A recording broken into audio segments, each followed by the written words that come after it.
அது சகித்தே ஆக வேண்டும். தாய் இருமும் சமயம் சிசுவுக்கு நடுக்கம் ஏற்படும். தாய் தும்மினால் சிசு அதிரும். தாய்க்கு காய்ச்சல் கண்டால் கர்ப்பம் கொதிக்கும். பெற்றவளுக்கு வைசூரி கண்டால் குழந்தைக்கு பார்வை பறிபோகலாம்.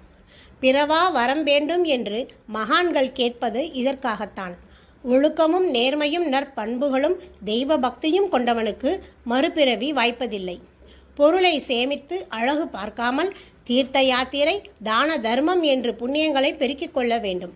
அலைகள் தோன்றி மடிவது போல் பாவிகள் மீண்டும் மீண்டும் பிறந்து பாவத்தை பெருக்கிக் கொள்கிறார்கள்.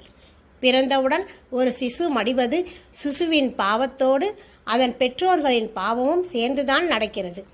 நீண்ட ஆயுள், ஆரோக்கியமாக பேரன் பேத்திகளோடு வாழ்பவர் புண்ணியவான். கருடா, இனி மரணம் பற்றிய சில கர்மாக்களை சொல்கிறேன் கேள். ஒரு பெண் கருவாகி 6